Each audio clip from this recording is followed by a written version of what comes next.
Yang saya hormati peserta koordinasi melalui aplikasi Zoom ya, yang saya banggakan. Bapak dan Ibu peserta rapat koordinasi yang saya banggakan. Nah, kita akan memasuki tahun pelajaran 2020-2021. Ini kita bersejarah, kita di satu sisi kita sedih, tapi di sisi lain kita bersyukur mengalami ini. Ya, bisa untuk cerita lah, bisa untuk cerita bahwa tahun 2019 dan 2020 ada namanya virus corona. Yang ini juga memacu kita untuk berubah. Bahkan kita dituntut untuk berkembang lebih cepat ya, menuju sebuah peradaban baru.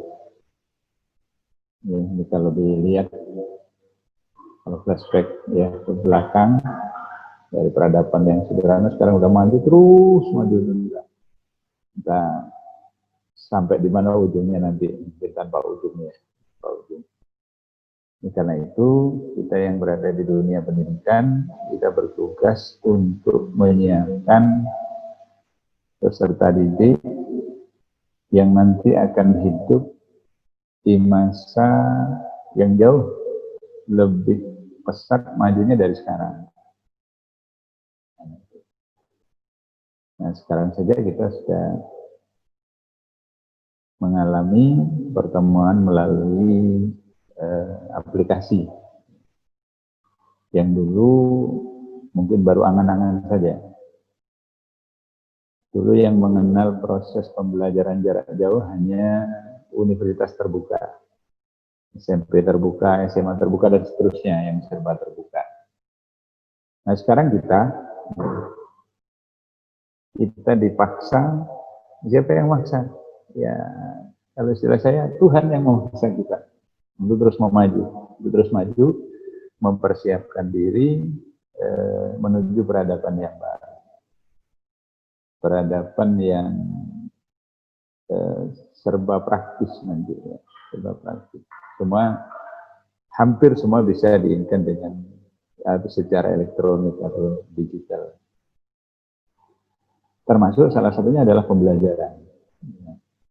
Pembelajaran kita ini yang berat kita menyiapkan kita sendiri, Bapak Ibu kepala sekolah, pengelola PAUD, ya, pendidik, untuk bisa mempersiapkan peserta didik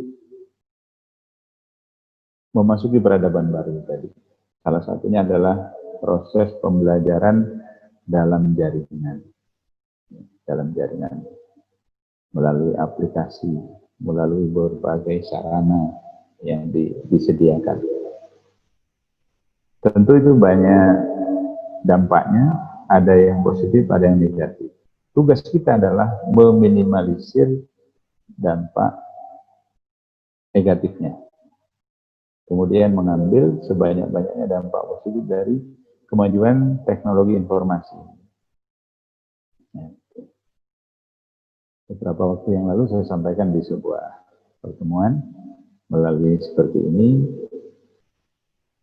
bahwa pembelajaran dalam jaringan ya, kemudian penggunaan gadget itu akan memudahkan anak-anak kita memperoleh pengetahuan sebanyak-banyaknya.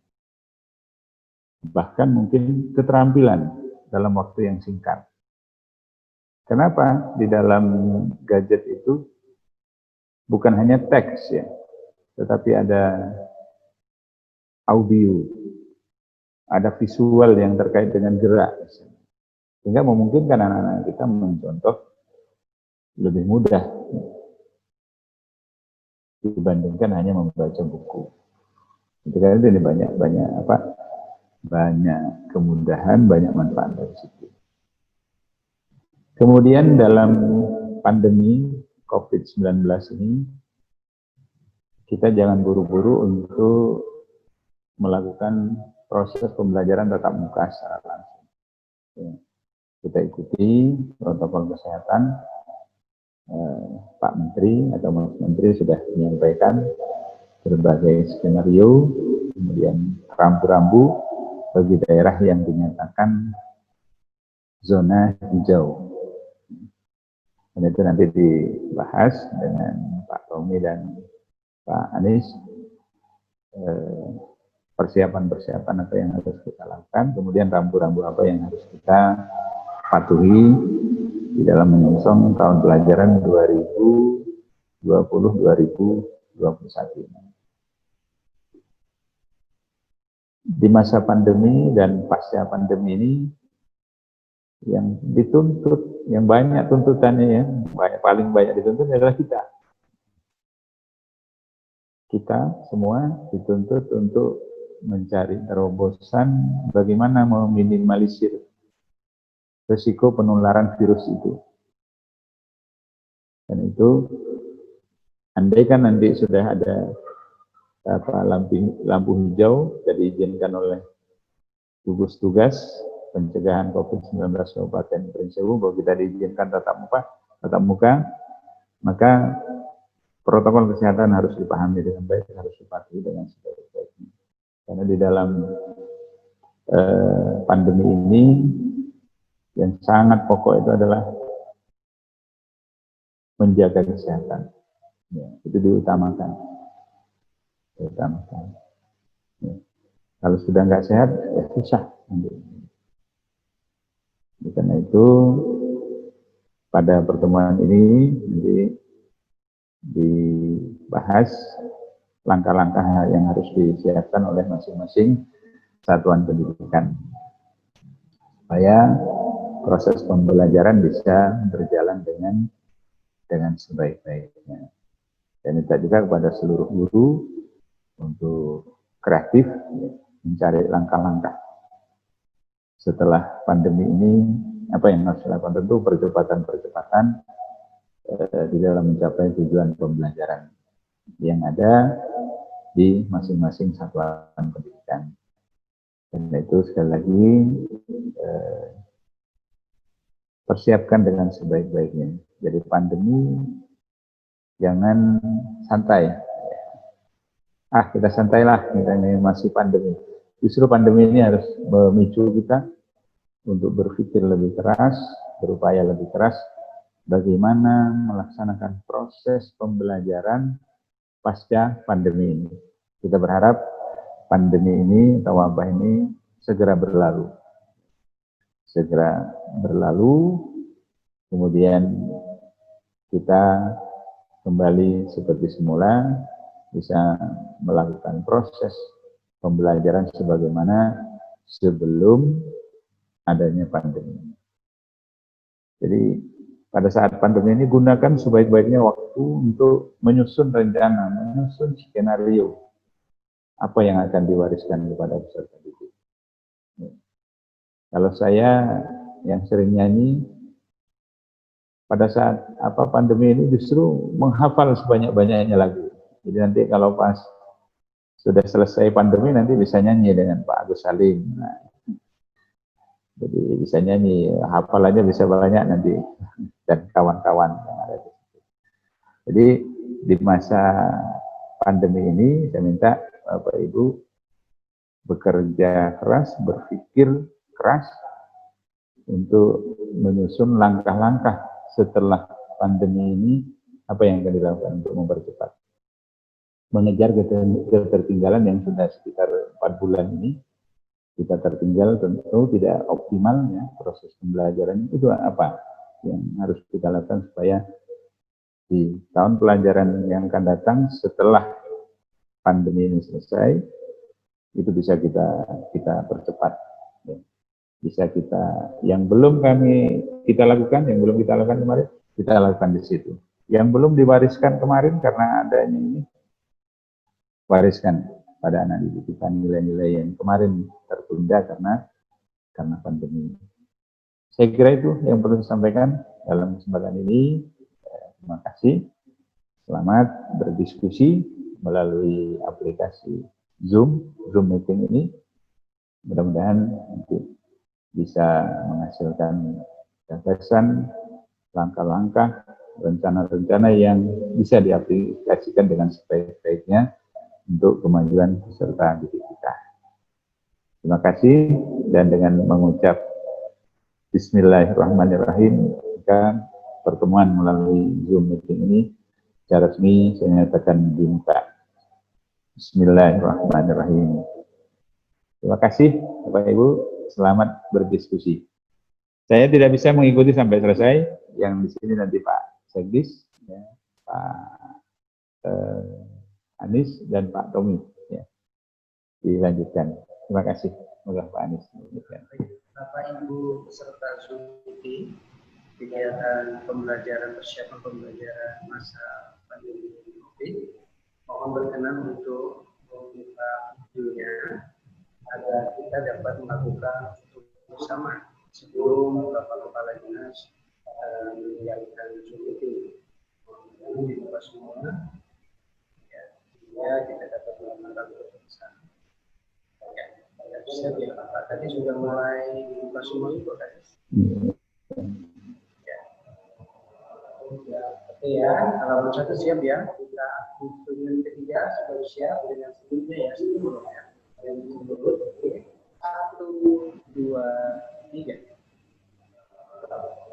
Halaman 2 ya. Halaman 2 siap. 1, 2, 3. Oke, halaman 3.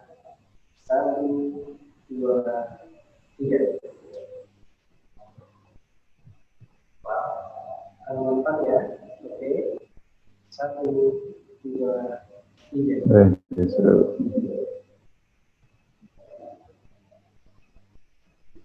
Bisa yang lain, Pak? Halaman selanjutnya ya, langsung aja Mas. Terus ada 14 halaman.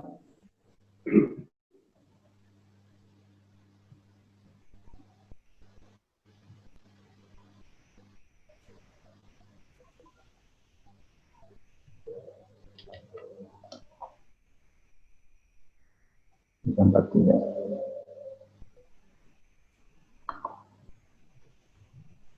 Baik, terima kasih Bapak Kepala Dinas Pendidikan dan Kebudayaan Kabupaten Sewu. Beliau segera menjalankan Zoom ini kita karena ada kegiatan lain yang harus diikuti oleh Pak Kadis.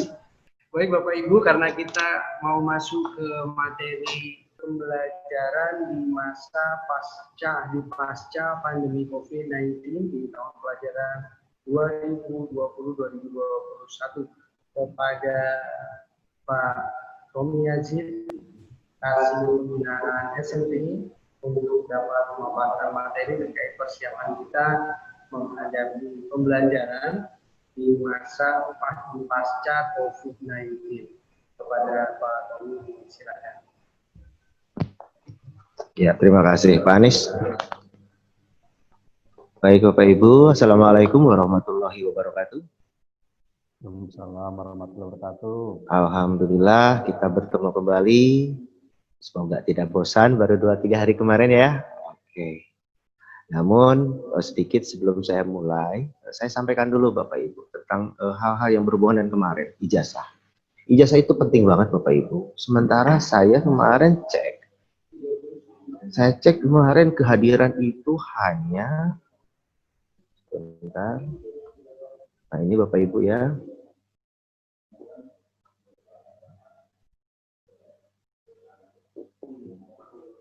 Ini ada berapa Bapak Ibu partisipannya? 112. Ini screenshot di terakhir ini Bapak Ibu. Sementara SD itu sekitar 250-an lebih kayaknya.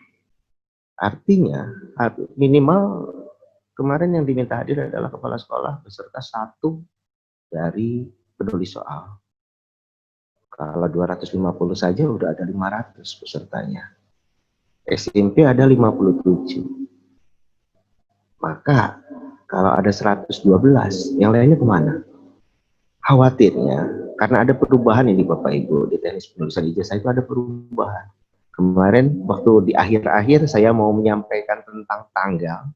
Pada saat saya sudah baca di Persesjen nomor 5, pada saat mau memutuskan tanggal, saya lupa.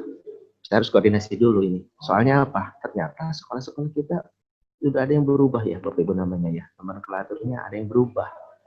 Nah, itu saya ingat langsung pas saya mengingatkan. Kita lihat dulu. Nah, maka ada beberapa sekolah yang berubah. Kita harus lihat ke ini apa namanya, nomenklatur nama-nama sekolah yang baru. Setelah itu kami kemarin dicek, ternyata surat dari Bupati itu nama-nama sekolah baru, nama-nama baru sekolah-sekolah yang ada ini per tanggalnya 19 Juni. Nah, setelah itu kami bisa memutuskan bersama Pak Anies untuk SD, saya SMP, kami harus menentukan tanggal. Kami sepakat setelah tanggal 15, karena SD terakhir 15 Juni dan sebelum 19 Juni pada saat nomenklatur itu keluar. Itu Bapak Ibu. Sementara kemarin banyak yang tidak hadir, ini gimana? Gitu kan. Itu Bapak Ibu. Silakan teman-teman yang kemarin tidak hadir, persisnya sudah kami share untuk SD di kemarin Pak Anies juga share juga. Bapak Ibu yang kemarin tidak hadir, silakan dibaca Bapak Ibu. Pada saat bingung, nggak usah ragu, tanya aja ke kantor Bapak, daripada salah. Itu Bapak Ibu. Atau nanya ke teman-teman yang ikut. Lanjut Bapak Ibu. Ini laptop Pak Anies masih trouble, nanti saya langsung awali dulu. Di sini ada tayangan manfaat belajar dari rumah, gitu kan. Manfaat belajar dari rumah. Berikutnya ini saya menunjukkan saja Bapak Ibu. Pada saat Bapak Ibu itu butuh media tambahan, media tambahan untuk pengayaan anak, untuk pelengkap materi Bapak Ibu. Jangan lupa Bapak Ibu, anak-anaknya diingatkan bahwa TVRI itu menayangkan program pendidikan untuk PAUD, SD, SMP, SMA juga ada. Nah, ini yang perlu paling Bapak Ibu ingatkan bahwa SMP itu materi-materinya di jam berapa, Bapak Ibu bisa cek di TVRI-nya. Ya. Ini gambaran umumnya bahwa setiap hari pukul 8 sampai 23.30 itu TVRI mulai 13 April sudah mulai menayangkan tentang muatan beredukasi, mendukung belajar dari rumah. Lanjut Bapak Ibu. Oke, ini bahwa tadi disampaikan bahwa kita dituntut untuk mulai berdaring, berhubungan melalui jaringan. Nah, ini juga ada yang namanya Webex meeting. SMP 4 sudah mulai ya menggunakan ini. Ada Zoom meeting yang kita lakukan sekarang.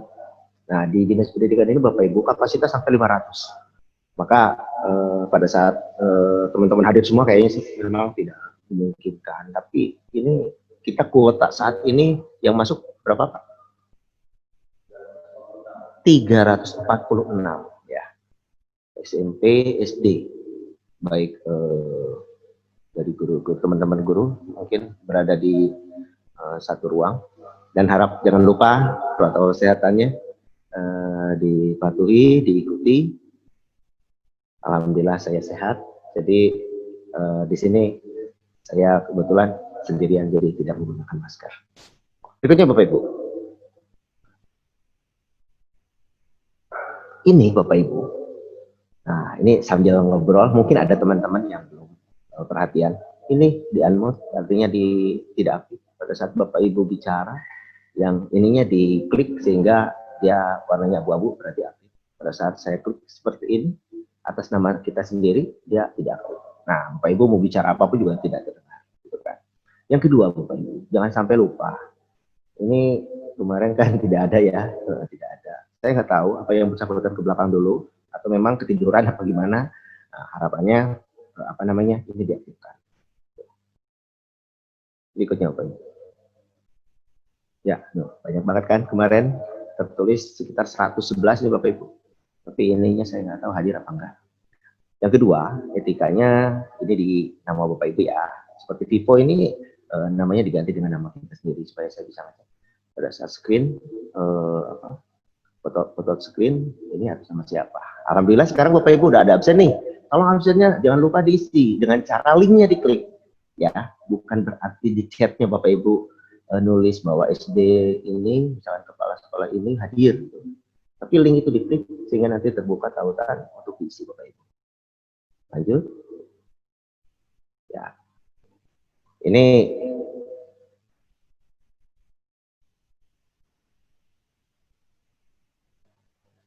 ya. Screen-nya tuh enggak nampak banget. Iya.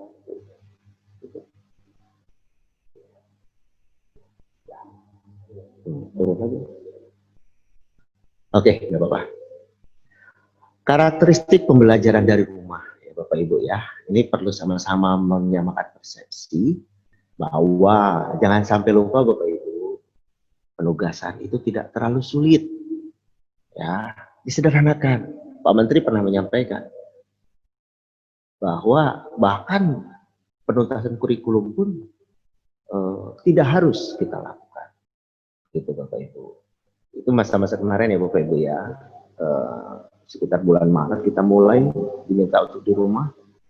Pak Menteri mengeluarkan statement, bahkan turun juga berupa surat edaran bahwa kita tidak diminta untuk menuntaskan kurikulum, semampunya saja. Namun Bapak Ibu, besok itu kita sudah mulai tahun pembelajaran. 13 Juli 2020 dimulainya tahun pembelajaran Bapak Ibu ya. Belum tentu masuk sekolah, belum tentu tatap muka. Jangan sampai Bapak Ibu, terutama kepala sekolah, mengambil keputusan yang tidak ada dasarnya. Dasarnya itu pertama adalah surat edaran dari Dinas Pendidikan. Pada saat Bapak Ibu tidak dapat apa-apa, Bapak Ibu tidak perlu melakukan apa-apapun. Ya, gitu Bapak Ibu. Pada saat Bapak Ibu ragu, tanya Bapak Ibu. Jangan sampai seperti kemarin ada kejadian, setelah Lebaran itu ya sekolah ada yang masuk. Jangan sampai ini Bapak Ibu, jangan sampai terjadi lagi. Berikutnya Bapak Ibu, namun besok itu 13 Juli itu kita tahun pembelajaran harus sudah dimulai. Kita menggunakan kurikulum 13. Itu kita tetap harus melakukan pembelajaran basisnya atau dasarnya adalah dari kompetensi dasar yang ada di kurikulum 13. Bagi yang 13, yang 2006 silakan TSD masih banyak, yang 2006 silakan berpatokan pada KD yang ada Bapak Ibu. Namun KD itu kan begitu bahasanya bahasa tinggi Bapak Ibu. Bapak Ibu teman-teman guru diminta untuk menyederhanakan. Ini kira-kira sebenarnya dari KD ini tuntutannya apa sih? Gitu kan? Bapak Ibu mungkin bingung. Udah deh Bu, lihat aja ke buku. Pemerintah sudah mengeluarkan buku. Bahkan Bapak Ibu tidak perlu lihat KD lagi, di buku itu sudah ada gambarannya. Bahwa KD ini diturunkan dalam indikator pencapaian kompetensinya ini. Bapak Ibu tinggal lihat subbabnya, ya kan? Nah, Bapak Ibu coba kita ambil sampel satu judul bab, satu bab. Bab 1 misalkan Bapak Ibu, terdiri dari beberapa subbab atau tema ya, terdiri dari beberapa tema. Beberapa subtema. Nah, itu Bapak Ibu langsung dilihat dalam satu semester itu ada berapa tema atau berapa bab, gitu kan? Misal satu semester 2 tema, maka Bapak Ibu hitung ada berapa pertemuan efektifnya. Misal pertemuan efektif rata-rata 20 Bapak Ibu ya, 20 21 ya. Tapi Bapak Ibu dari 21 itu kalau kita masa-masa belajar di sekolah Bapak Ibu, itu kalau pemerintah mewajibkannya minimal pertemuan efektif itu atau pekan efektif itu minimal 18. Nah, pada saat kita normal di sekolah Bapak Ibu kalau itu jumlahnya total Bapak Ibu hitung di kalender itu ada 20 pekan efektif misalkan. Nah, 18 itu minimal wajib Bapak Ibu lakukan untuk kegiatan pembelajaran penuntasan materi Bapak Ibu. Nah, 2 minggunya Bapak Ibu bisa menggunakan kegiatan-kegiatan basis sekolah, tapi tidak ke penuntasan materi. Tapi itu pun harus diprogramkan. Kalau Bapak Ibu menentukan pekan efektifnya 18, maka misalkan tadi yang disampaikan 2 tema, itu harus terbagi ke dalam 18 pekan tersebut. Nah, misal Bapak Ibu sudah selesai memetakan itu, ya, analisis pekan efektif sudah, terus memperhitungkan materi sudah, anggaplah dalam satu pertemuan. Nah, sekarang kita bicara ke yang di rumah dulu ya, dalam satu pertemuan. Berarti anggaplah 1 minggu Bapak Ibu pertemuan. Dalam 1 minggu kira-kira sampai sebelah mana materinya? Sebelah mana materinya? Misalkan kalau ada subtemanya 4, misalkan subtema 1 dan subtema 2. Nah 2 itu Bapak Ibu rangkum, dicerna, dianalisa, kira-kira ini sebenarnya tujuannya apa sih? Anak diminta menguasai apa sih? Lalu Bapak Ibu kemas, lalu buatkanlah dalam bentuk penugasan, tagihannya ke anak, kurang lebih seperti itu. Ini maksudnya yang nomor 1 di Bapak Ibu, checklist pertama. Yang kedua tadi cakupan tugas tidak terlalu banyak, perhitungkan waktu penyelesaiannya ya. Ya, ini saya bicara pada saat hari-hari normal yang sebelumnya COVID di Bapak Ibu ya. Jangan sampai satu mata pelajaran memberikan penugasan itu merasa ya ini tidak terlalu banyak. Ternyata semua pelajaran ngasih PR semua gitu kan, ngasih tugas semua. Sehingga pada saat anak di rumah lumayan juga banyak yang mesti dikerjakan sementara dia tidak sempat istirahat. Itu Bapak Ibunya nanti jadi repot gitu kan. Bapak Ibu, sekali lagi saya bicara ini di masa ini ya Bapak Ibu ya, di masa normal dan kadang-kadang saya sangkutkan dengan masa Covid. Nanti Covid secara khususnya di Paris. Berikutnya Bapak Ibu. Tidak membutuhkan perlengkapan yang sulit. Ya, yang sulit dicapai atau sulit didapat gitu. Ini juga berlaku di pembelajaran di sekolah. Bapak Ibu menentukan kira-kira anak jangan sampai terlalu repot. Belajar sambil bermain ini sama juga Bapak Ibu. Belajar sambil bermain pada saat sekolah maupun di rumah, silakan kemas tugasnya supaya anak tidak merasa bahwa bersangkutan itu diminta untuk menguasai sesuatu. Berikutnya muatan kecakapan hidup. Nah, ini muatan kecakapan hidup itu nanti penjelasan di berikutnya. Ada penjelasan tentang muatan kecakapan hidup. Libatkan pada pemanfaatan lingkungan. Ini pada saat di sekolah ya Bapak Ibu ya. Contohnya IPA banyak banget tuh yang berhubungan dengan pemanfaatan lingkungan. Misalkan pembiakan tanaman. Mungkin kalau bisa praktek aja sih berkebun. Sambil anaknya itu diminta berproses, kamu pohonnya yang mana anak ini, diamati dari mulai tumbuh, diukur, diperhatikan, dikasih tanggung jawab satu pohon misalkan Bapak Ibu. Sehingga anak itu merasa memiliki pohon itu. Kurang lebih seperti itu. Berikutnya, libatkan orang tua. Nah, maksudnya di sini libatkan orang tua. Jangan lupa Bapak Ibu, supaya tidak terjadi miskomunikasi dengan orang tua, Bapak Ibu komunikasi dengan orang tua tetap berjalan, terutama pihak sekolah. Pihak sekolah bisa dibantu oleh wali kelas. Pada saat ada hal-hal yang berhubungan dengan anak, orang tua harus tahu. Jangan sampai tidak tahu. Jangan sampai orang tua tahu dari luar. Berikutnya juga sekolah, harapannya minimal 1 semester 1 kali itu di peraturan komite sekolah tentang Permen Komite 75 tahun 2017 kalau nggak salah. Itu disebutkan bahwa minimal pertemuan bertemu dengan orang tua itu 1 kali. Anggaplah itu bagi rapot Bapak Ibu. Itu adalah ajang di mana Bapak Ibu mengenalin sekolah, mengenalin kelas, serta kekurangan-kekurangannya. Supaya tahu kan, ada dorongan orang tua tergerak untuk membenahi sedikit demi sedikit berawal dari kelas. Itu Bapak Ibu. Lanjut Bapak Ibu. Sesuaikan dengan kondisi orang tua, sosial ekonomi ya. Ini yang dari rumah ya Bapak Ibu ya. Nah, disesuaikan dengan kondisi orang tua, sosialnya bagaimana, apakah jauh, apakah dia di gunung. Nah, sampai kejadian kayak kemarin, ada di Facebook itu.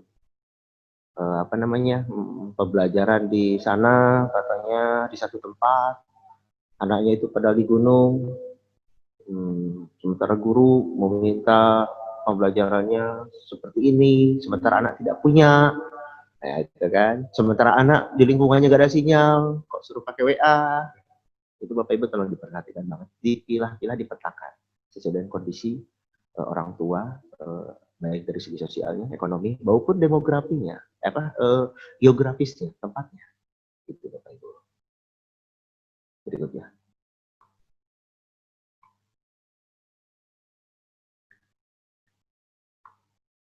Jalan, Mas.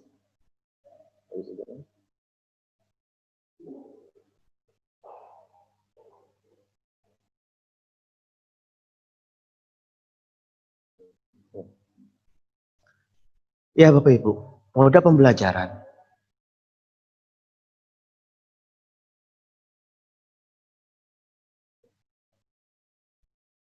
Moda pembelajaran Bapak Ibu. Ya. Nah ini ada istilah daring Bapak Ibu ya, yaitu pemanfaatan media online. Sekarang pertanyaannya, apakah WA sudah daring? Gitu kan? WA apakah sudah dalam jaringan? Ya betul menggunakan jaringan, tapi itu adalah merupakan yang paling sederhana Bapak Ibu. Paling sederhana kenapa? Karena WA itu adalah fasilitasinya kita tinggal menggunakan. Ya, tidak banyak hal yang perlu kita persiapkan. Ya, yang penting ada paket, ada pulsanya, ibaratnya dia langsung bisa digunakan. Gitu. Itu yang paling sederhana. Maksudnya, harapannya yang minimal ini digunakan dengan sebaik-baiknya. Syukur-syukur Bapak Ibu sudah menyentuh ke media online yang lainnya. Misalkan tadi melalui Zoom, atau mungkin Bapak Ibu terlibat juga di ruang guru. Sehingga anak-anak bisa di-share sama Bapak Ibu. Nah, tolong kunjungi di ruang guru tentang ini, materinya ini. Alhamdulillah. Itu Bapak Ibu. Berikutnya lagi media online yang lainnya lah, banyak banget Bapak Ibu. Tapi minimal Bapak Ibu sudah mulai membelajarkan diri tentang media online. Pada saat anaknya nggak punya, ya sudah. Kalau anaknya nggak punya, Bapak Ibu harus memfasilitasi. Harus memfasilitasinya, maksudnya memfasilitasi itu adalah mengatasinya sendiri. Bapak Ibu yang paling tahu kondisinya. Apakah anak dipinta atau dikelompokkan, dipinta satu orang untuk datang mengambil tugas. Seperti itu. Yang penting tidak ada kerumunan. Tidak ada kerumunan, anak diatur pada saat mereka mengambil tugas di sekolah. Seminggu sekali aja Bapak Ibu. Itu masa-masa di rumah. Berikutnya Bapak Ibu, luring. Nah, ini contoh yang luring di atas ini Bapak Ibu. Ini kejadian. Saya tadinya mau ngambil yang di Pardasuka. Cuman takutnya dimarahin kepala sekolahnya, ya sudah nggak jadi. Nah, ini di suatu tempat, bukan di tempat kita. Ini pembelajarannya langsung gurunya ke rumahnya anaknya. Mungkin ya orang tuanya juga tidak punya WA. Ini juga sama Bapak Ibu. Langsung ke rumahnya. Saya sangat salut sekali nih melihat teman-temannya seperti ini. Terutama yang saya kemarin lihat itu di Pardasuka ya, daerah Satap 1, Rago 3 sana, saya juga pernah naik ke atas, sana nggak ada sinyal memang.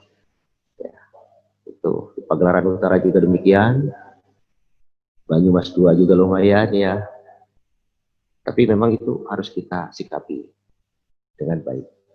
Dan pembelajaran tetap harus jalan Bapak Ibu. Karena guru ini mempunyai tugas pada saat tahun pembelajaran dimulai atau pembelajaran belum berakhir, ya Bapak Ibu tetap harus menunaikan tugasnya supaya tidak ada yang mengotak-atik pekerjaan kita. Lanjut Bapak Ibu. Nah, bagaimana dengan yang di bawah?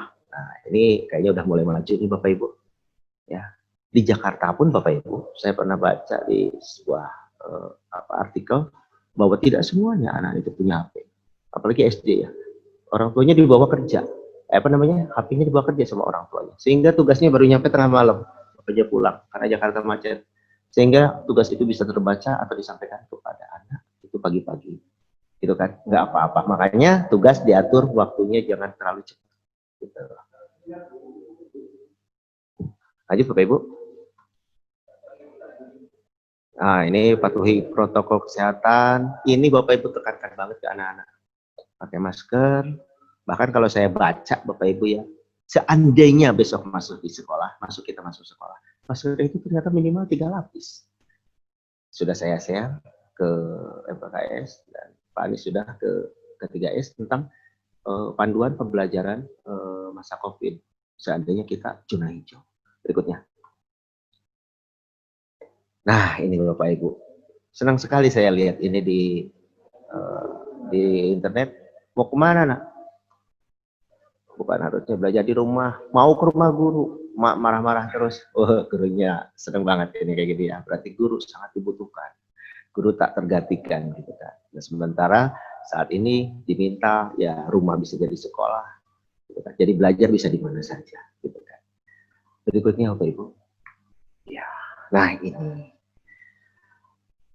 Perlu saya sampaikan dulu Bapak Ibu, yang namanya masa pandemi COVID, itu itu adalah masa dari kita mulai ada apa namanya, yang kena, yang sakit ya, dari Januari itu sudah mulai. Nah, itu adalah termasuk pandemi COVID, masa pandemi COVID. Nah, misal besok itu kita zona hijau dan diperbolehkan melakukan pembelajaran tatap muka. Apakah itu masih masa pandemi? Betul, itu adalah masih masa pandemi. Karena COVID belum dinyatakan tidak ada. Gitu kan Bapak Ibu. Sampai kapan? Sampai pemerintah yaitu melalui gugus tugasnya menyatakan bahwa kita sudah aman dari COVID. Nah, setelah itulah baru kita dikatakan pasca COVID. Gitu. Jadi namanya pasca COVID itu adalah normalnya sama seperti sebelum COVID, gitu ya. Entah kapan kita belum tahu. Nah, Bapak Ibu. Ini bagian Pak Anies atau bagian saya? Saya boleh. Saya. Baik Bapak Ibu. Keputusan bersama 4 kementerian itu yaitu Kemendikbud, Kemenan, Kemenkes dan Kemendagri ya. Sebenarnya ini juga didampingi, kemarin kita melakukan webinar didampingi oleh Komisi 10 DPR RI, terus ada lagi dari BNPB dan ada lagi dari yang lainnya. Tapi ini adalah membahas tentang keputusan bersama 4 kementerian. Isinya apa Bapak Ibu? Isinya adalah tentang kegiatan pembelajaran itu bisa dimulai dengan syarat-syarat apa, gitu ya. Nah, lebih seperti itu. Yang pertama yang dibahas dari keputusan tersebut adalah prinsip kebijakan pendidikan tersebut adalah prioritaskan kesehatan dan keselamatan warga sekolah, gitu kan. Berikutnya, awal tahun pelajaran baru besok tetap Bapak Ibu 2020-2021 adalah 13 Juli 2020. Nah, namun pembelajaran tatap muka belum bisa dimulai sebelum surat edaran dari Dinas Pendidikan itu Bapak Ibu terima yang menyatakan bahwa kita bisa melakukan pembelajaran tatap muka. Jadi pada saat Bapak Ibu belum terima surat edaran itu, Bapak Ibu tetap melakukan pembelajaran dari rumah. Berikutnya Bapak Ibu. Nah, syarat pembelajaran tatap muka itu apa Bapak Ibu? Ada 4 nih Bapak Ibu. Pertama, harus zona hijau. Ring Sewu itu barusan saya baca kita sudah hijau. Ada 5, kalau nggak salah 5 kabupaten hijau. Ada Mesuji, ada Lampung Timur, kalau nggak salah memang itu tidak pernah terdampak, tidak pernah kena satupun. Di sana aman. Makanya zona hijau. Nah, ternyata yang 3 kabupatennya itu adalah salah satunya Ring Sewu, Bapak Ibu. Walaupun Ring Sewu pernah ada yang kena kemarin ya, tapi udah dinyatakan sembuh. Nah, itu adalah kita saat ini dinyatakan zona hijau saat ini. Tetapi itu yang menyatakan adalah provinsi ya. Jadi gugus tugas dari provinsi. Sementara gugus tugas kabupaten saya belum dapat informasi tentang apakah kita sudah hijau atau belum. Seandainya hijau Bapak Ibu, apakah kita bisa langsung melakukan pembelajaran?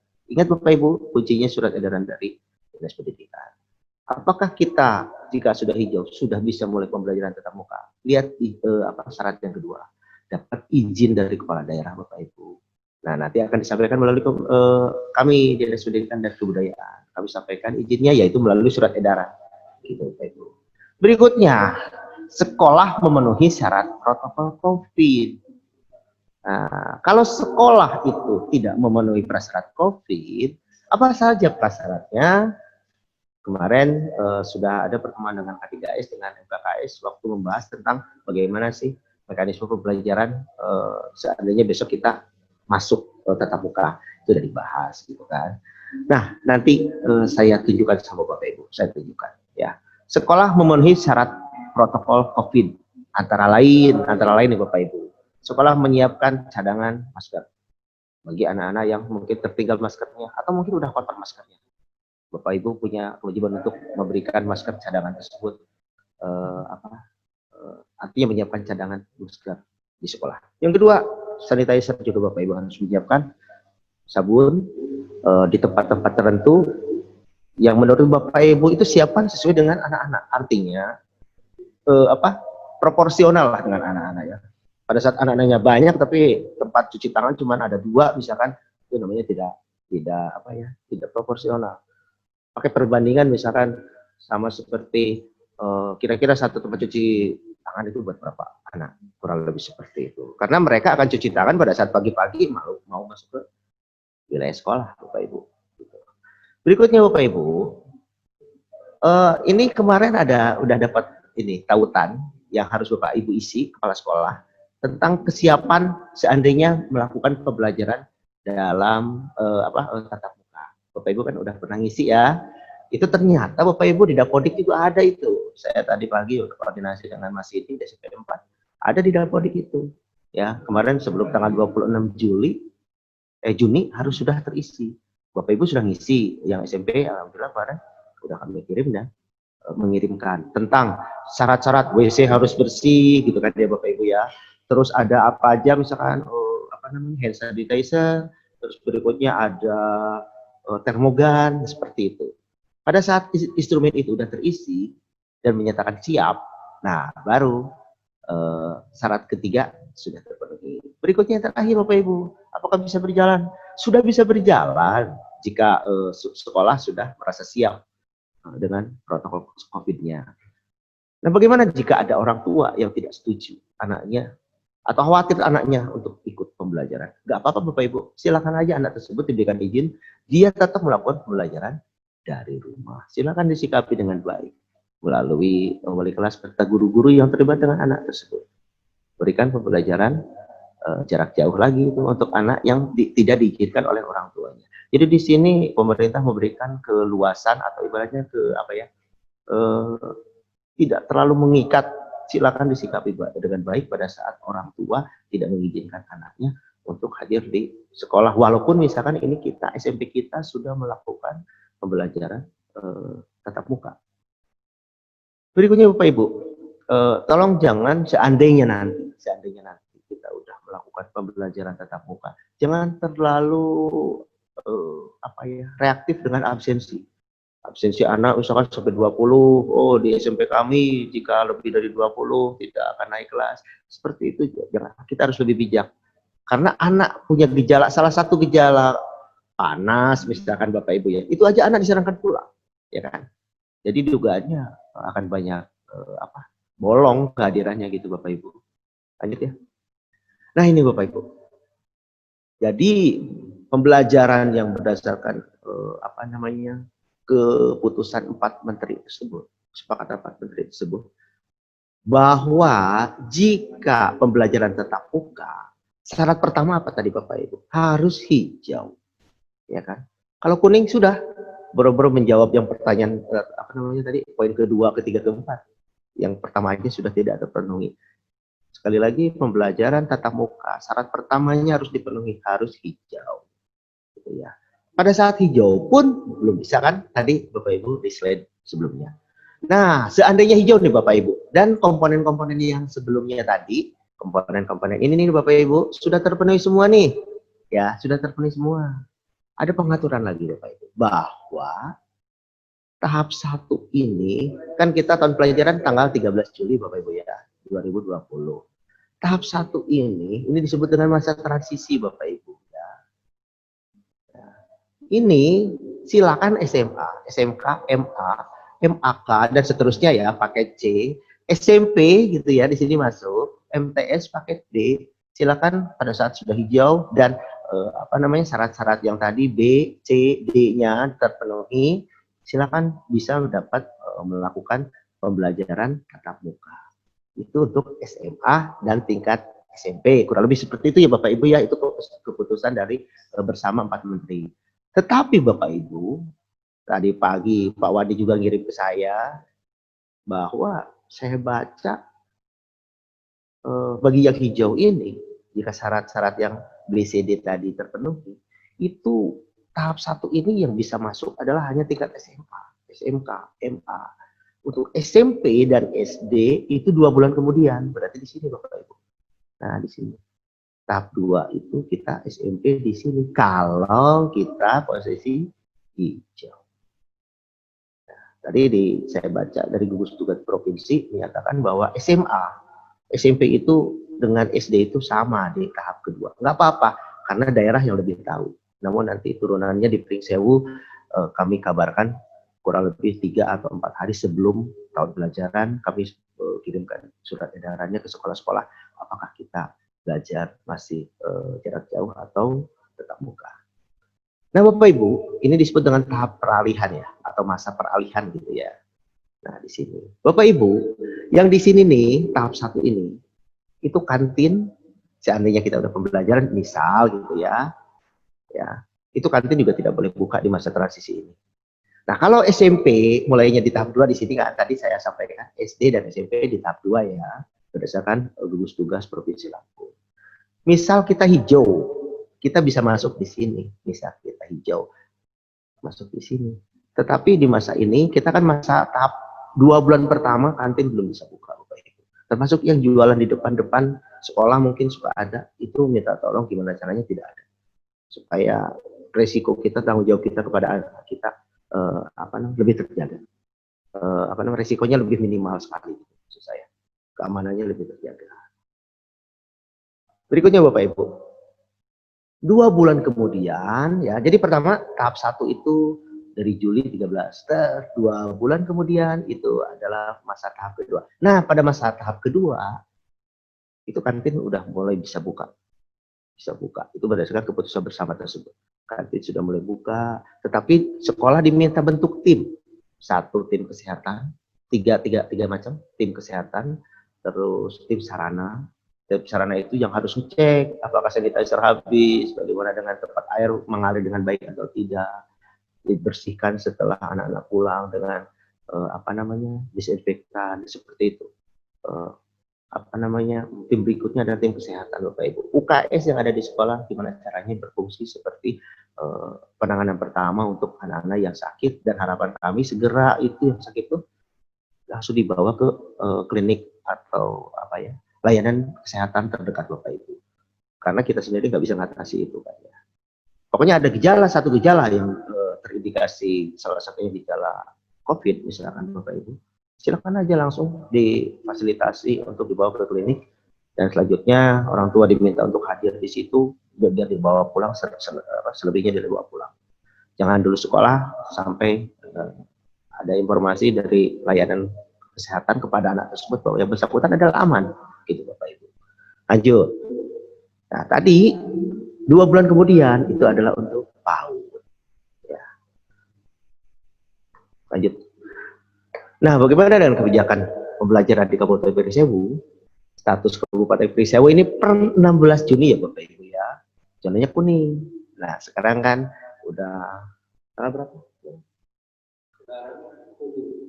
Tanggal berapa?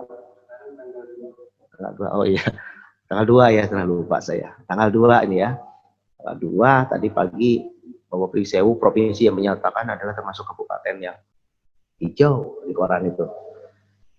Gugus tugas yang menyampaikan. Tetapi kita belum pilah-pilah bagaimana dengan kecamatan-kecamatan. Siapa tahu di gugus tugas Kabupaten Pringsewu melakukan itu. Nanti ditunggu aja informasi. Berikutnya Bapak Ibu. Nah, jadi saat ini kami sampaikan pembelajaran tahun pelajaran 2020-2021 di Kabupaten Pringsewu itu masih dari rumah peserta didik atau pembelajaran jarak jauh. Sampai kapan? Jadi tunggu saja informasinya dari kami. Mode pembelajaran ya bisa berupa daring, dalam jaringan, ataupun luring. Seperti Bapak Ibu mengunjungi rumah peserta didik. Atau lainnya. Lanjut Bapak Ibu. Oh iya, saya pengen menyampaikan ini Bapak Ibu. Kemarin ini hasil pembelajaran yang kemarin monitoring bahwa pertama, pembelajaran jarak jauh itu belum efektif. Kami mengerti karena Bapak Ibu kan tidak pernah siap dengan adanya COVID ini kan.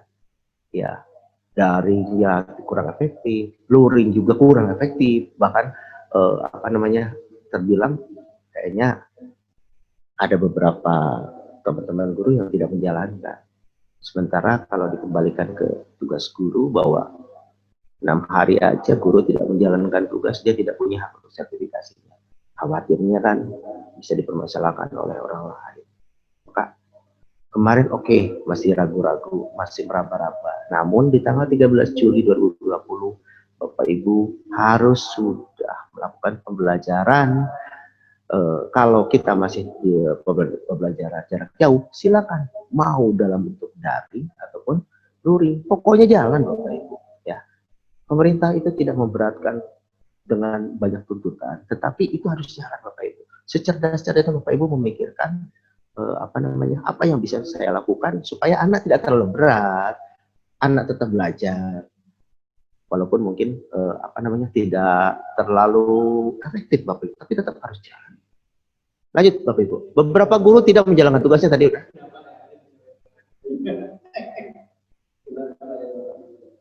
Dari saya.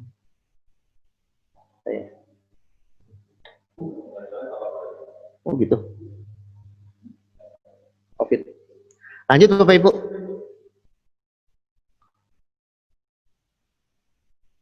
Penilaian tidak menggunakan kriteria pada panduan penilaian. Nah ini Bapak Ibu. Ya kemarin ada sekolah yang menentukan anaknya tidak naik Bapak Ibu. Ada.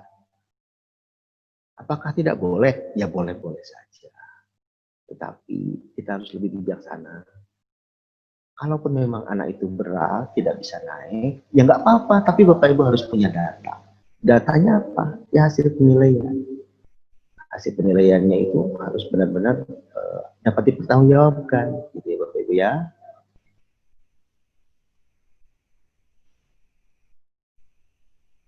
Bentuknya kayak apa sih? Misalkan memberikan penugasan sama anak. Nah, coba kamu lakukan ini. Seperti itu kan nggak bisa dinilai salah 2, salah 3, nggak bisa kan Bapak Ibu ya. Makanya seperti itu Bapak Ibu harus bikin kriteria ya pembobotan. Misal yang Bapak Ibu itu harus bikin dulu kira-kira ini kalau terpenuhi utuh 100% berarti ya itu anak melakukan apa. Terus jika dari 100% tersebut Bapak Ibu turunkan pecah-pecah jadi beberapa indikator. Kira-kira kalau hilang 1 tidak melakukan ini maka berapa skornya. Terus tidak melakukan terus semakin kecil sehingga itu namanya perskoran ya Bapak Ibu. Pakai seperti itu Bapak Ibu. Sehingga apakah itu bisa bisa diakui? Ya diakui karena di panduan penilaian kan ada. Gitu kan. Kalau Bapak Ibu memberikan ulangan misalkan anggaplah pilihan ganda salah 5, gampang itunya kan. Tapi yang pada saat Bapak Ibu memberikan penugasan jarak jauh, ya ada juga sekolah itu yang memberikan tugas latihan mengerjakan soal, pikir saya kurang tepat. Ya nggak apa-apa kemarin masa-masa kita meraba-raba, tapi boleh ke depannya dari mulai 13 Agustus ke sana, Bapak Ibu tidak melakukan, bukan tidak boleh melakukan, boleh saja, namun itu hanya untuk penguat. Pada dasarnya Bapak Ibu harus memberikan tugasan itu adalah ada karakter yang ingin dibentuk dari kegiatan yang Bapak Ibu kirim ke anak atau penugasan yang Bapak Ibu kirim ke anak. Gitu. Penilaiannya seperti apa? Ya seperti tadi Bapak Ibu bikin rubrik, ya, bikin bobot. Misalkan dari tugas anak itu lengkap, berapa skornya? Tidak kurang lengkap, berapa? Tidak lengkap, berapa? Indikatornya apa sih kalau lengkap? Indikator kalau tidak lengkap, kurang lengkap apa? Nah, Bapak Ibu menentukan sendiri. Saya yakin Bapak Ibu sudah menentukan sendiri satu bentuk indikator tentang penilaian yang kriteria lengkap, tidak lengkap itu akan kepakai beberapa tugas Bapak Ibu. Bahkan kayaknya teman-teman yang biasanya nulis soal udah punya seperti itu. Lanjut. Wali kelas kurang berperan. Ya kemarin keliling tuh beberapa wali kelas kurang berperan. Mungkin ya memang sih banyak yang harus diurusi. Namun Bapak Ibu wali kelas mohon tetap jalan, semangat. Ini adalah untuk anak-anak kita. Kepuasan kita adalah pada saat anak-anak terlayani dengan baik. Berikutnya, guru belum terbiasa menggunakan media pembelajaran online. Ya, karena kita terbiasa berjalan apa adanya gitu ya dulu. Nah mulai sekarang Bapak Ibu silakan udah mulai mencoba. Menurut saya belajar yang bagus itu adalah melakukan. Kalau tidak melakukan tahu teorinya cuma bisa ngomong Bapak Ibu.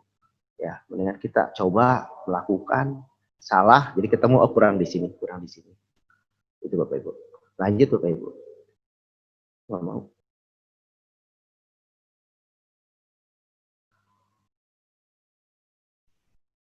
Ya, lanjut. Nah, ini Bapak Ibu yang tadi saya sampaikan. Apa saja yang mencair selain es? Ini kata guru ya. Anaknya menjawab, sertifikasi Pak. Iya. Jadi artinya apa namanya, sekedar guyonan. Ingat, sertifikasi ini juga merupakan bukan hak nih Bapak Ibu, ini penghargaan dari pemerintah karena Bapak Ibu apa namanya, telah melakukan pekerjaan-pekerjaan guru yang banyak itu Bapak Ibu.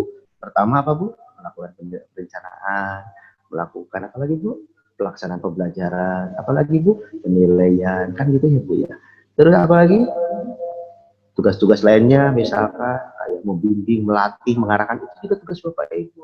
Ekstrakurikuler tugas siapa Bapak Ibu? Tugas Bapak Ibu itu. Lihat di Permendikbud nomor 15 tahun 2018. Itu ada tugas Bapak Ibu. Jadi sertifikasi itu udah apa namanya, merupakan tugas-tugas yang ada di sekolah, termasuk kokurikuler, ekstrakurikuler itu adalah kewajiban Bapak Ibu di sekolah itu. Pada saat guru tersebut merasa apa namanya, keterbatasan dalam satu bidang di ekstrakurikuler, itu bisa mengambil dari luar, gitu kan Bapak Ibu. Tapi kan tidak mungkin semua. Jadi artinya apa? Ya Bapak Ibu juga tetap harus terlibat mungkin sebagai apa namanya, pendamping, dan tidak dibayar sebenarnya itu karena udah dibayar melalui gaji dan tunjangan guru. Lanjut Bapak Ibu. Nah, dari temuan tadi, tindak lanjutnya adalah perlu disusun alternatif pendekatan pembelajaran tiap mata pelajaran dan layanan konseling.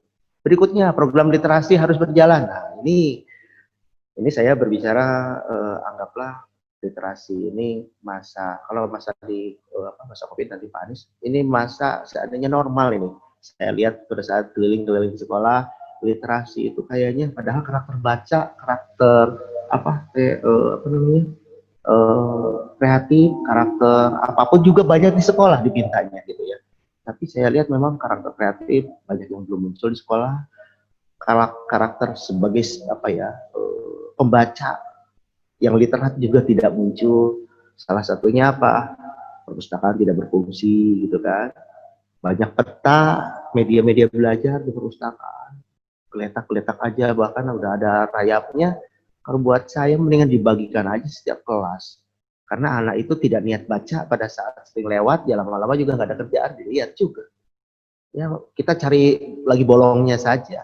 Pada saat anak sering lihat, kayaknya hafal juga sih, walaupun cuma satu nama tempat misalkan Bapak Ibu. Artinya daripada sama rayap mendingan rusak karena dipajang gitu Bapak Ibu ya. Yang penting Bapak Ibu didata, yang penting didata. Di kelas ini adalah peta Indonesia misalkan ya. Di kelas ini adalah media belajar IPA misalkan tentang apa namanya ya, saluran pencernaan misalkan seperti itu Bapak Ibu. Itu ada datanya. Sekolah diarsipkan di sekolah, diarsipkan di perpus. Ini loh data-data media-media yang ada di kelas-kelas. Pada saat rusak nggak apa-apa. Yang penting adalah laporannya rusak, dipoto pada saat rusaknya. Daripada tidak dipakai kena raya. Lanjut, monitoring dilakukan secara berkala. Nah, ini akan kami lakukan monitoring pembelajaran 1 bulan 1 kali di sekolah. Sekolah diminta untuk menyerahkan rekapitulasi pembelajaran yang dilakukan oleh Bapak Ibu guru, supaya apa ya, kami juga dimintain laporannya dari Pak Bupati atau bahkan dari pihak yang lain. Bapak Ibu. Pembinaan guru perlu dilakukan. Ini tetap harus jalan. Bapak Kepala Sekolah, Ibu Kepala Sekolah, pembinaan guru itu pada saat di sekolah terjadi hal-hal yang tidak atau artinya tidak menjalankan kewajiban, itu perlu ditindaklanjuti di sekolah, yaitu minimal maksimal sampai 3 kali lah. Tapi tetap harus ada datanya. Laporan kepala sekolah tiap bulan tentang kegiatan pembelajaran yang dilakukan guru ini juga perlu disiapkan. Rapat koordinasi virtual secara berkala dicobakan seperti ini Bapak Ibu dengan guru-guru. Lanjut. Nah, saya masuk ke tupoksi guru nih Bapak Ibu. Siapakah guru yang saya senangi gitu ya? Semoga Bapak Ibu adalah termasuk orang-orang yang disukai oleh murid. Pada saat belum, mari jadilah orang yang disukai oleh muridnya. Pasti doanya bagus-bagus muridnya. Ya. Semoga panjang umur gitu ya. Tapi kalau kitanya galak, Bapak itu kok masih hidup, kayak enak juga ya kalau dengarnya anak-anak ngomong seperti itu. Berikutnya Bapak Ibu tentang pembelajaran. Belajar zaman now dengan belajar zaman dulu katanya beda. Ini saya sebuah saya pencarian gitu, nyari ketemu ini. Zaman now, oh zaman now itu menggunakan IT gitu ya. Kalau zaman lama masih ini ya tulis tangan gitu ya. Ini sekedar contoh bahwa seorang anak kalau dia tertarik dengan sesuatu, dia akan terus baca itu, bahkan sering baca itu, bahkan mencari hal-hal yang berhubungan dengan itu, sehingga dia akan lebih menguasai tentang itu, sesuatu hal yang dia sukai. Nah, bagaimana caranya mendorong anak suka? Ya, berarti kan dari gurunya dulu, bagaimana mengemas itu jadi menarik, seperti itu Bapak Ibu. Lanjut. Nah ini Bapak Ibu yang tadi saya sampaikan, nomor 15 tahun 2018 ya. Ini saya ambil abstraksinya dari ini, Permendikbud nomor 15 tahun 2018. Bapak Ibu, pada saat KB Permen jangan lupa, yang dikunjungi ini Bapak Ibu ini, jdih.kemdikbud.go.id. Ini adalah merupakan apa ya, resminya Kemdikbud, itu aturan ada di sini. Pada saat Bapak Ibu download misalkan atau browsing di apa ya, misalkan di Aina Mulyana, tapi kalau Aina Mulyana misalkan dia udah terkenal, dia memang apa namanya, hal yang benar, mudah-mudahan dia seorang pengawas. Tapi kalau Bapak Ibu asal lihat ada permen, nyari tentang permen guru misalkan, taunya ada dapat langsung ambil, siapa tahu permen itu udah banyak yang dirubah-rubah, bisa jadikan Bapak Ibu, maka Bapak Ibu cari hal yang resmi aja dari jdih.kemdikbud.go.id. Kita lihat Bapak Ibu apa isinya. Nah ini dalam peraturan menteri ini terdapat beberapa hal sebagai berikut. Satu, ini mengatur tentang guru, kepala sekolah, dan pengawas sekolah. Melaksanakan kinerja itu adalah selama 40 jam dalam 1 minggu. Tapi diberikan istirahat. Istirahatnya itu adalah 2,5 jam. Nah, jadi Bapak Ibu itu adalah apa namanya, beban kinerjanya adalah 37,5 dalam 1 minggu. Itu jamnya menggunakan jam tangan ya Bapak Ibu ya, bukan jam pelajaran anak-anak kita. Nanti beda dong SD dengan SMP. Lanjut. Sekolah dapat menambah jam istirahatnya, boleh, tapi Bapak Ibu ini akan lebih dari 40 nantinya. Ya. Berikutnya, pelaksanaan beban kerja selama 37,5 itu untuk apa aja Bapak Ibu? Nih kegiatan pokok loh Bapak Ibu. Ini kegiatan pokok. Satu, merencanakan pembelajaran atau pembimbingan bagi BK atau guru TIK ya. Yang kedua, melaksanakan pembelajaran atau pembimbingan. Ketiga, menilai hasil pembelajaran atau pembimbingan. Yang keempat, membimbing dan melatih peserta didik. Nah, di sini. Membimbing dan melatih itu adanya di mana Bapak Ibu? Ekstrakurikuler. Maka Bapak Ibu itu termasuk juga pada saat diberikan penugasan oleh kepala sekolah sebagai apa namanya, penanggung jawab ekstrakurikuler atau pembimbing ekstrakurikuler, itu Bapak Ibu harus senang. Kenapa? Karena itu termasuk penuntasan 37,5. Bapak Ibu hitung aja berapa jam Bapak Ibu melatih ekstrakurikuler. Rata-rata kan 1,5 jam ya Bapak Ibu. Ekstrakurikuler tuh 2 jam pelajaran minimalnya ya. Jadi 60. Kalau di SMP berarti 40 ya. 40 kali 2 udah 80. Lanjut. Melaksanakan tugas tambahan yang melekat pada pelaksanaan kegiatan pokok. Oh ini untuk wakil kepala sekolah ya, kepala lab, komputer, di sini ya tugas tambahannya. Oke, lanjut. Nah, saya masuk sini Bu. RPP. RPP itu yang disederhanakan kalau saya bilang, itu dasarnya adalah Surat Edaran Mendikbud nomor 14 tahun 2000 berapa ini? 2019 ya. Prinsipnya adalah ya lebih hemat, nggak boros. Bapak Ibu kan RPP sampai kayak kitab suci ya, 20 lembar satu RPP ya, satu pertemuan ya misalkan ya. Ya. Berikutnya lebih efektif, tepat sasaran. Sebenarnya Bapak Ibu itu mau ngajarin apa sih gitu kan ya. Terus tujuannya apa sih dari pembelajaran ini gitu kan. Jadi nggak mana-mana gitu kan. Yang mungkin kemarin-kemarin sumber belajar yang digunakan adalah ini. Setiap pertemuan muncul itu pemborosan kan. Kenapa nggak sekali aja disebutkan gitu kan? Itu tidak efektif. Maka cari efektifnya gimana katanya. Dan satu lagi orientasinya adalah lihat peserta didik butuhnya apa gitu kan. Intinya itu. Jadi kesimpulannya begini Bapak Ibu. Tujuan ini saya bicara tentang 1 kali pertemuan. 1 kali pertemuan. satu kali pertemuan, ini tujuan kita dalam hari ini itu ngapain gitu. Anak itu diminta bisa apa? Anak diminta bisa mempraktekkan apa atau memperagakan apa. Bapak Ibu, bentuk kalimat pertanyaan yang operasional. Ya, ini adalah sama dengan IPK, Bapak Ibu. Saya nggak bicara dengan KD dengan ini. Ya, jadi ini sebenarnya anak itu diminta apa sih dengan materi yang akan kita sampaikan? Atau bukan disampaikan ya, akan dibelajarkan bersama siswa. Kalau disampaikan itu namanya mengajar ya. Kita konsepnya adalah pembelajaran. Ini apa sih sebenarnya tujuan pokoknya? Ini anak diminta bisa apa? Menggunakan kalimat operasional. Namanya IPK. Jadi saya bilang tujuannya adalah IPK. Misal dalam IPK di KD 1 misal ya, itu ada IPK-nya ada 3. Setelah dicek, wah 3 ini untuk satu IPK untuk satu pertemuan. Berarti di pertemuan kedua misalkan, oh ini bisa 2 IPK dicapai dua-duanya. Nah ini di sini berarti yang pertemuan pertama hanya 1 IPK-nya. Ya, pada saat dimungkinkan 2, silakan 2. Gitu Bapak Ibu, dilihat waktunya. Saya termasuk bicara juga seandainya kita belajar normal ya Bapak Ibu ya. Berikutnya ini langkah-langkah. Langkah-langkah di sini adalah kegiatan pembelajaran. Langkah-langkah kalau Bapak Ibu lihat di RPP ada 13 komponen ya. Ada 13 komponen itu komponen ada skenario pembelajaran ya atau langkah-langkah pembelajaran bisa juga. Di situ isinya kan ada 3 Bapak Ibu. 1 pendahuluan ya Bapak Ibu ya. Yang kedua adalah kegiatan inti. Inti itulah bagaimana Bapak Ibu membelajarkan materi bersama anak-anak. Yang ketiga adalah yang paling terakhir itu kegiatan penutup. Coba Bapak Ibu perhatikan, kegiatan pembuka ya dengan kegiatan penutup, pendahuluan dengan penutup, itu hampir setiap RPP pertemuan pertama, RPP 1, RPP 2, sama-sama seperti itu aja tuh. Pertama adalah salam gitu kan, Bapak Ibu seringnya ya lihat di RPP ya. Yang kedua misalkan memberikan motivasi kepada siswa, berikutnya memberikan persepsi kepada siswa gitu kan.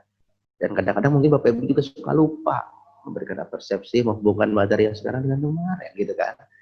Nah, berikutnya seperti itu kan udah biasa dilakukan. Jadi tidak perlu Bapak Ibu buat dalam perencanaan gitu maksud Pak Menteri.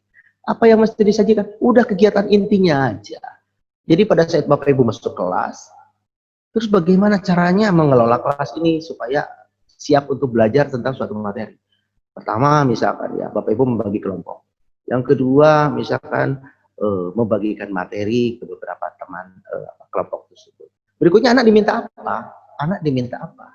Lalu Bapak Ibu tentukan, anak suruh ini. Nah, langkah-langkah pokoknya saja Bapak Ibu. Nah, jangan lupa di sini Bapak Ibu ya. Terakhir berikan kesempatan anak untuk menyampaikan walaupun jelek misalkan, walaupun terbata-bata misalkan. Anak diminta untuk memberikan komunikasi kepada teman-temannya supaya anak-anak kita tuh percaya diri gitu kan. Banyak orang-orang pintar tapi PD-nya kurang. Kenapa? Menurut saya karena kurang dikasih kesempatan sama guru-gurunya untuk tampil gitu kan. Itu Bapak Ibu. Jadi sayang kasihan anak-anak kita yang punya kemampuan tapi untuk tampil tidak berani. Kenapa? Tidak dibiasakan. Berikutnya Bapak Ibu, baru penilaian. Ini penting Bapak Ibu. Penilaian di sini ada 2. Satu adalah penilaian proses, kedua adalah penilaian hasil. Kalau Bapak Ibu telah melakukan misalkan beberapa pertemuan, ditagih dalam 1 kali penilaian, itu penilaian hasil. Misalkan 1 KD, sekali penilaian itu penilaian hasil. Pada saat penilaian proses, Bapak Ibu bisa menilai pertama dari aktivitas siswa. Ya, saya lebih menghargai anak yang kreatif, anak yang mau bertanya, itu juga ada penilaian dari Bapak Ibu. Ya kan? Karena guru mempunyai tugas juga menilai sikap siswa dalam pembelajaran. Lanjut. Sampai ya.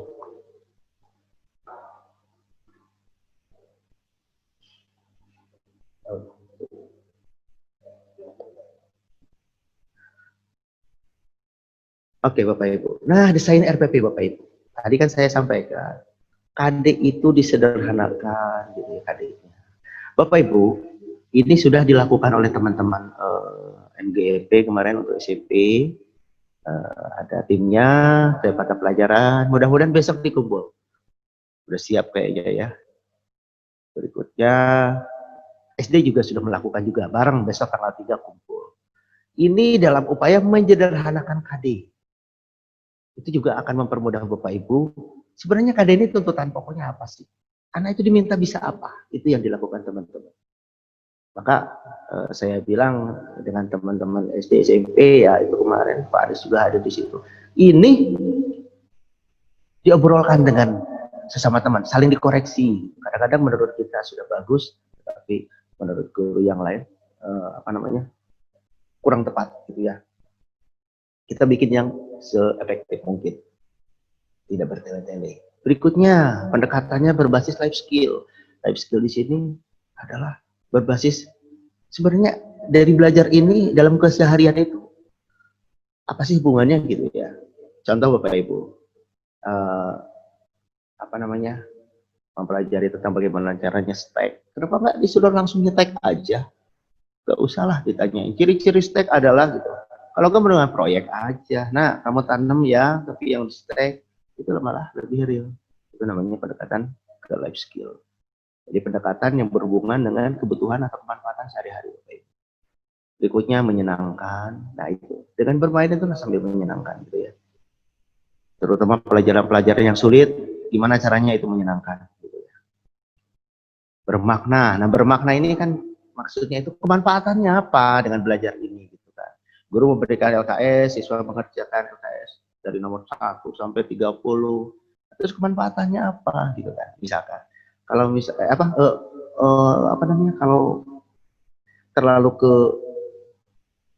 terlalu panjang, terlalu merepotkan, berarti itu tidak bermakna gitu.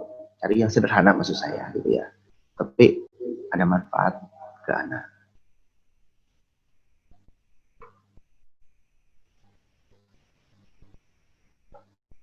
Berikutnya Bapak Ibu. Nah, bagaimana caranya menyederhanakan KD? Ini sudah dilakukan oleh teman-teman. Telahlah KD, dianalisa KD itu sebenarnya kata kuncinya apa. Sederhanakanlah yang konsep-konsep sulit, gitu kan. Maksudnya gini Bapak Ibu, pada saat kita mau membelajarkan yang sulit, pasti yang dari mudah dulu kan. Mudah, terus sedang, terus ke yang sulit kan. Nah, pada saat itu sulit itu, tidak bisa disederhanakan. Menurut saya mendingan ambil aja satu contoh, walaupun itu tidak mencapai target seperti yang ada di situ. Yang penting sudah pernah disentuh. Daripada yang mudahnya sudah diberikan, yang tingkat sampai tingkat sedangnya sudah diberikan, sampai tingkat sulitnya sudah Bapak Ibu berikan. Artinya Bapak Ibu sudah mengajar. Tapi anak-anak setelah ditanya nggak ngerti apa-apa juga. Berarti nggak berhasil kan? Maksudnya ini sederhanakan aja yang konsep sulit tersebut. Saya yakin Bapak Ibu mata pelajaran atau guru kelas yang megang itu lebih paham lah maksud saya seperti apa. Esensi KD tetap ada, nah tapi jangan lupa Bapak Ibu, sebenarnya KD ini dicarinya apa, kata kuncinya apa, jangan sampai hilang. Penggabungan beberapa indikator dalam satu tagihan. Nah, jika indikator itu saling berkaitan, ya udah jadiin satu aja buat dalam satu tagihan.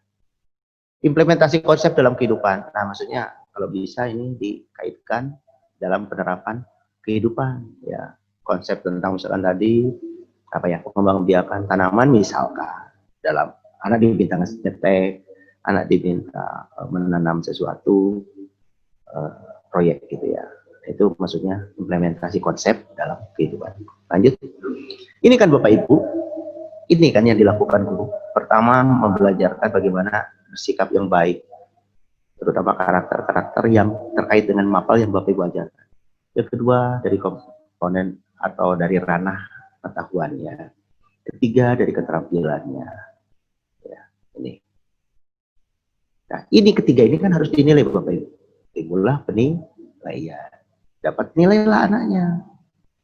Udah dapat nilai. Nah, baru ini apa maksudnya?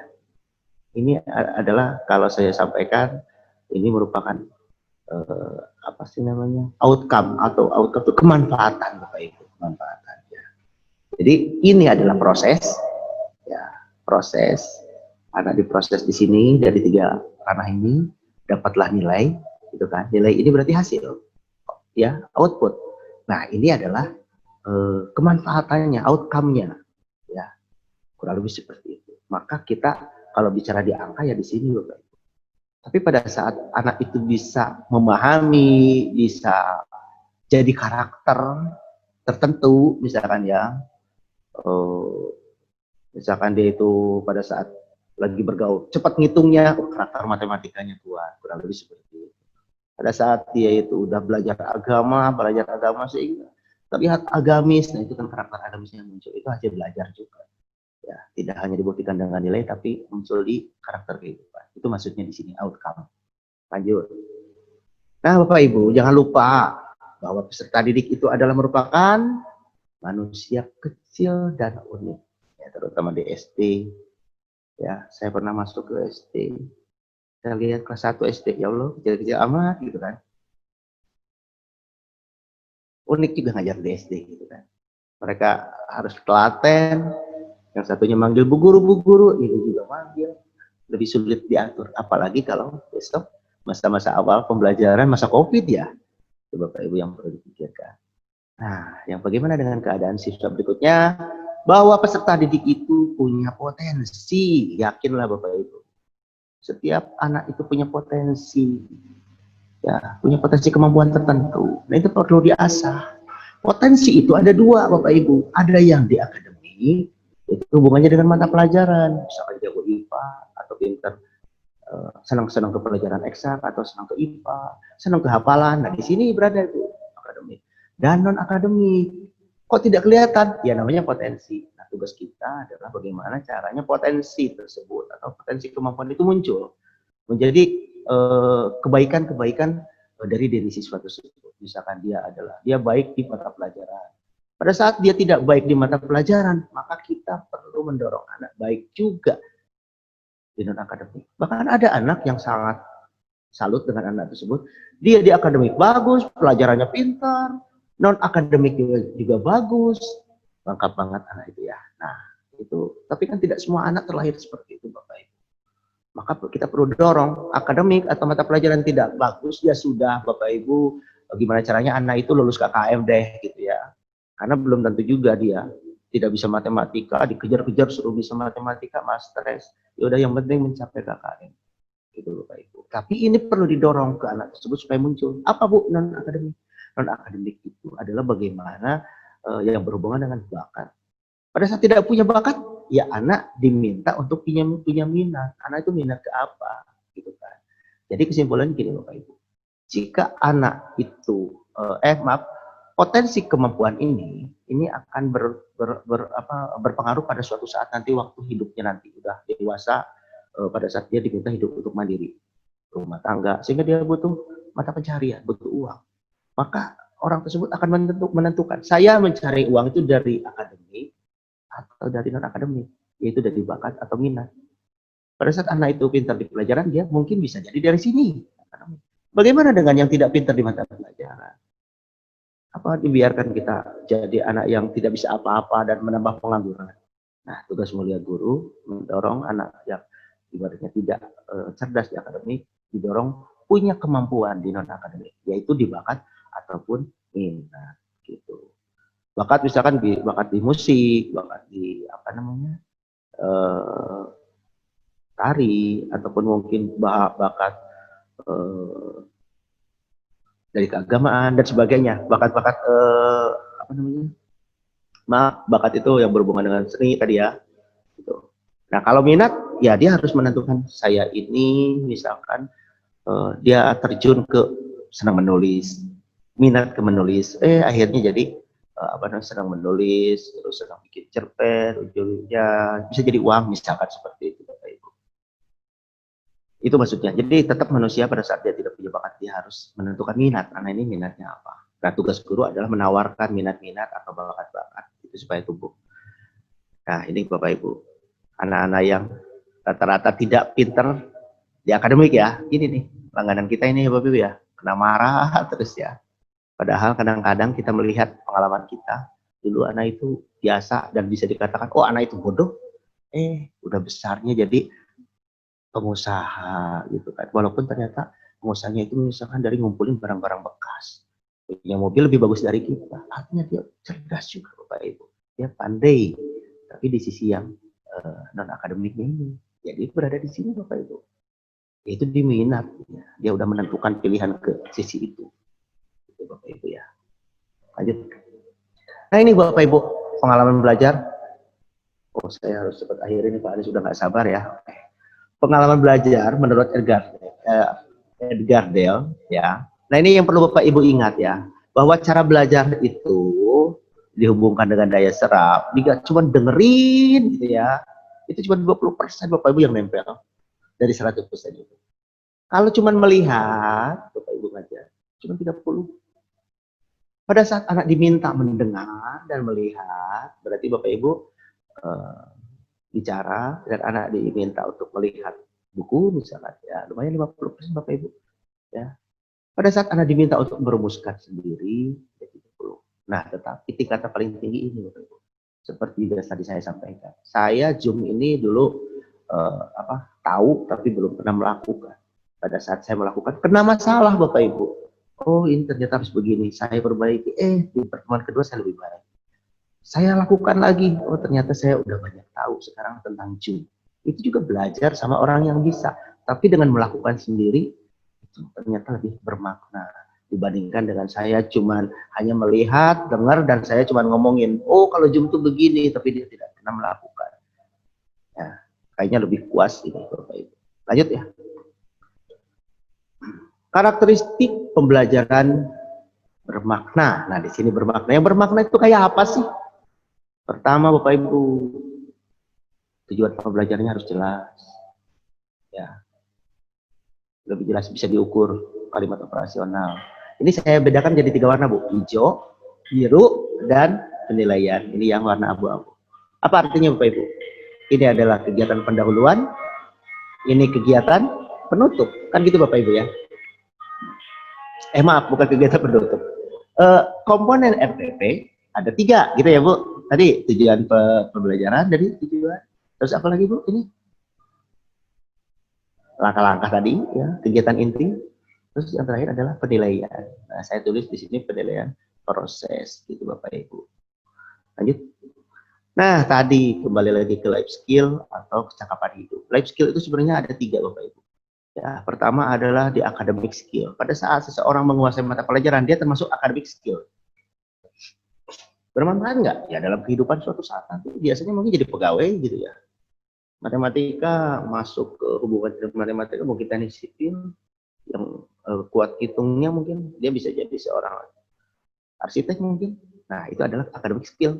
Pada saat si anak itu senang ke pertukangan, ya terus berkebun, itu ke sini vokasional, jadi keterampilan. Terus pada saat anak itu jadi apa ya? Minatnya itu misalkan jadi narator misalkan ya, terus misalkan yang tadi menentukan ke pekerjaan saya jadi pedagang, pengusaha, ya ke sini Bapak Ibu. General life skill. Dan ini paling rumit ini ya, namanya general. Ya, aspeknya banyak yang mempengaruhi. Ini namanya pendidikan berorientasi kehidupan hidup itu bisa dari sini, dari sini, dari sini. Itu Bapak Ibu. Nah, sekarang anak-anak bisa di mana? Pertama ya dari SD kita berikan keterampilan umum ya, berani bicara, berani mengatakan tidak. Nah kurang lebih di sini yang menjadikan anak itu di general life skill. Lanjut. Indikator Bu, life skill itu apa sih indikatornya? Pertama decision making, jadi dia mempunyai kemampuan untuk mengambil keputusan. Wise use of resource, ya bagaimana memanfaatkan sumber daya. Jika seseorang udah bisa memanfaatkan sumber daya berarti ya udah merupakan masuk dalam indikator life skill. Berikutnya dia seorang komunikator ya pandai berkomunikasi, itu juga udah ke life skill. Accepting different, artinya menerima perbedaan, ya itu juga karakter dari life skill. Kepemimpinan, leadership juga merupakan karakter dari indikator life skill. Useful, marketable skill, artinya kemanfaatan ya, kemanfaatan dirinya itu punya kelebihan apa sih?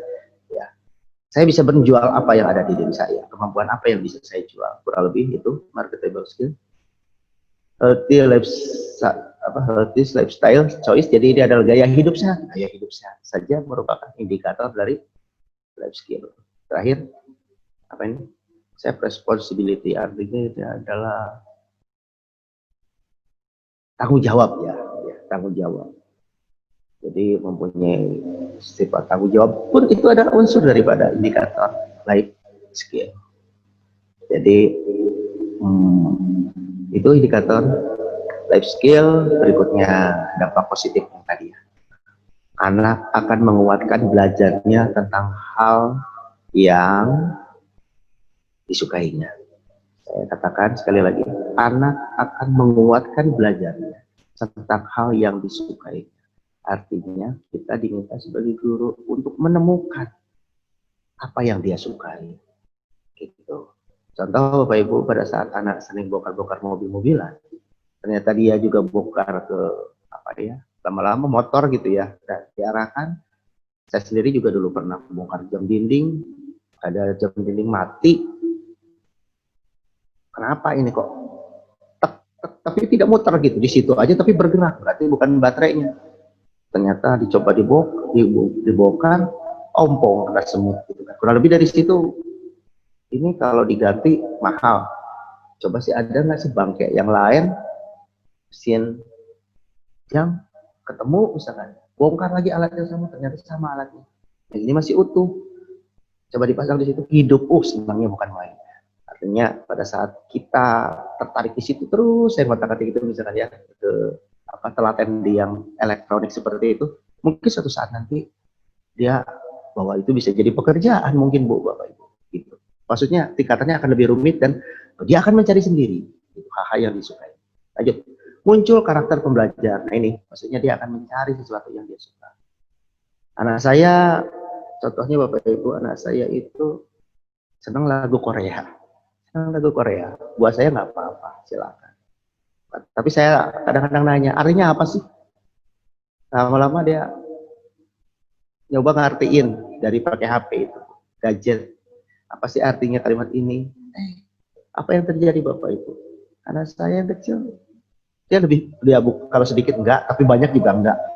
Tapi udah mulai bisa mengartikan pada saat orang nyanyi lagu ini, atau mungkin ada kan sering Bapak Ibu tuh drakor drama Korea ya, anak saya udah mulai bisa mengartikan teks yang mereka sampaikan, karena dia sering dengar dan dia kadang-kadang pada saat nggak tahu di gadget nyari translate-nya apa. Bahkan apa yang terjadi sekarang Bapak Ibu, anak saya minta saya untuk membelikan kamus bahasa Korea, udah saya belikan.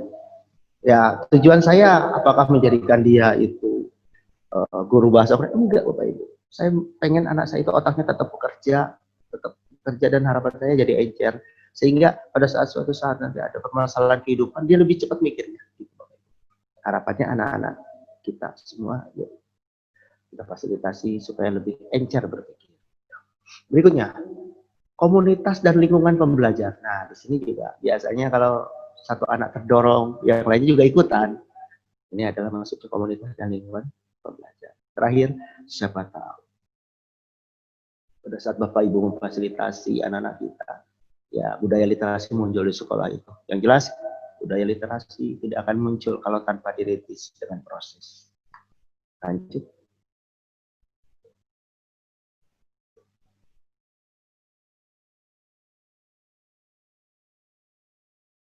Nah ini alasannya Bapak Ibu.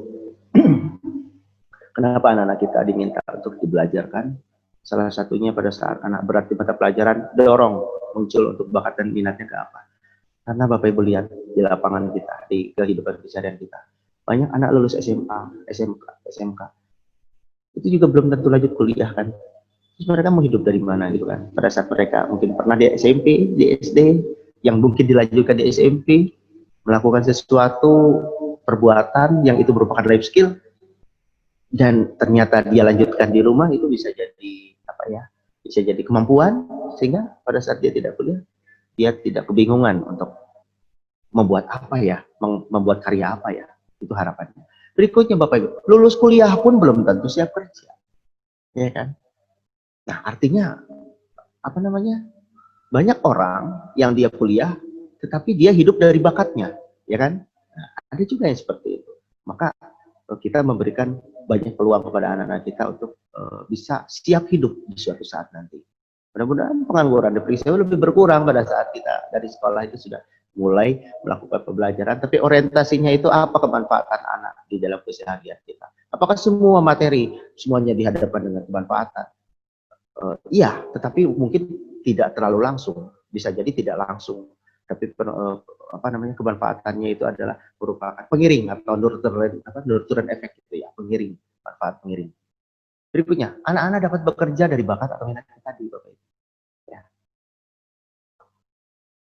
Oke. Nah, ini yang Bapak Ibu lakukan ya. Harapannya itu tetap menyenangkan dan dibuat menyenangkan. Tugas sekolah nih Bapak Ibu Kepala Sekolah, mohon dukungannya, berikan ruang yang cukup untuk berkreasi.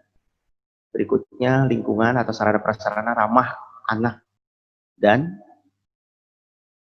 literat. Ya. Artinya lingkungan itu saya kategorikan dia itu ada di sini, sarana prasarana itu ramah anak. Ramah anak itu kalau ada paku nonjok, pukul aja Pak biar masuk itu paku itu ya.